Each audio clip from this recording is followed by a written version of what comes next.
Joining me now is writer and broadcaster Esther Krakue. Esther, Harry's phone hacking case was back in court this week and he received a rap across the knuckles from the judge. Why is that?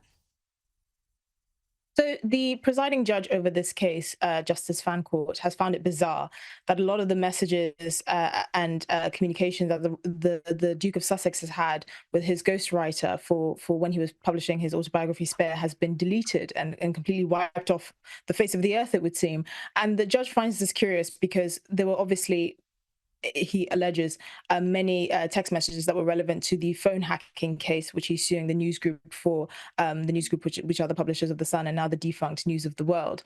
Now, the judge is asking the Duke's team to trace those messages from between, I believe, 2020 to 2023, when the case was well underway, as well as going back to find relevant messages with the royal household, all communication with the Duke between 2005 and 2023. So the judge is questioning why the Duke has said that the messages have been deleted. He says that he used the app Signal, which is similar to WhatsApp, but apparently is known for being a bit more secure. And he's saying that he used that as his main communication method with the ghostwriter that wrote his autobiography, and said that the messages were deleted as per the app's protocol.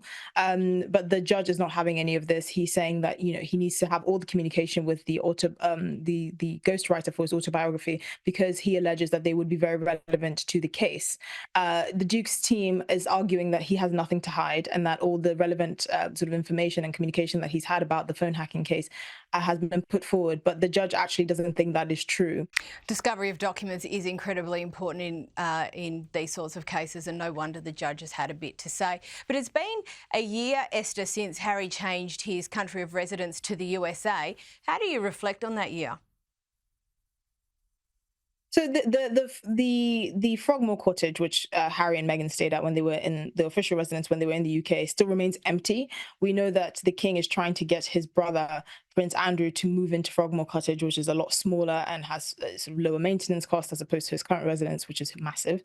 But there's something symbolic about the fact that that house remains empty. You know, people are saying this is a representative of everything that could have been with Harry and Meghan and how they could have contributed to the royal family. But there's also, you know, questions about whether actually it was ever meant to be. So people are saying, well, there's some speculation that the royal household could have done more to keep Harry and Meghan on side and to have prevented the kind of acrimonious split that happened in 2020.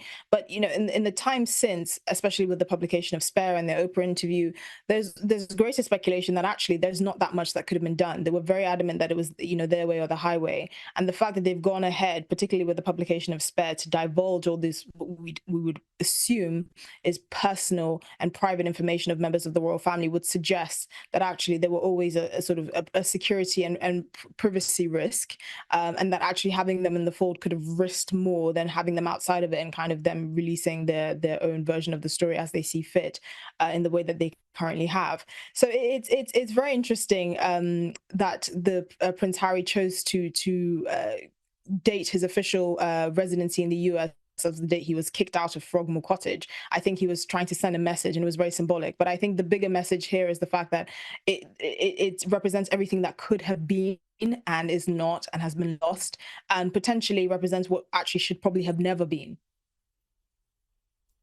And the consequence of that, there's a report out this week that Prince William has banned the Sussexes from future royal events. Is there any truth to that claim?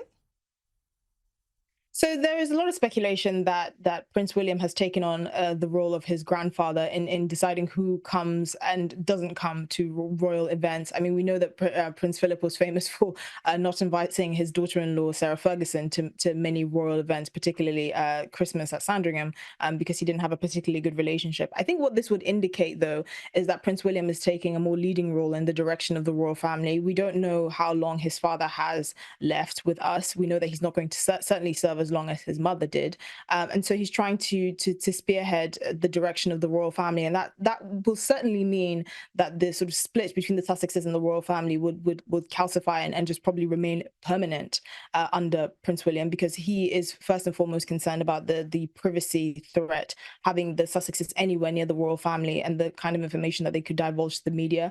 I think this goes far beyond, you know, Prince William's feelings being hurt by the kinds of things that were revealed about him and his wife in Spare. It's It's more about what damage could they do if they're reintroduced back into the fold. And we know that's kind of a divergence from the king, who's a lot more sympathetic with the Sussexes, who we hear reports is more open to the idea that Meghan may have felt mistreated while she was in the royal family, who wants to spend more time with his grandchildren, Archie and Lilibet, who are in Montecito, and that he only communicates via FaceTime. So we can see a clear split between sort of how the king would like to reintroduce the Sussexes into the fold and how Prince William is putting the privacy and the security of the royal family and the institution above the relationship with the Sussexes. Now, Esther, just before we go, the next major event in the royal calendar is Wimbledon. What's in store for this year? So the organisers of Wimbledon are making provisions for the possibility that Princess Catherine will not be able to attend, because we know that she's still undergoing chemo treatment. She always hands out the awards at Wimbledon, but this year, of course, she has been missing in action because of her treatment, her cancer treatment that she's undergoing. She did make a surprise appearance at Trooping of the Colour, but we don't know the advice of her medical team with regards to Wimbledon. So they are making provisions for someone else to hand out awards and trophies at Wimbledon this year. Esther Krakue, as always, thank you so much for joining us.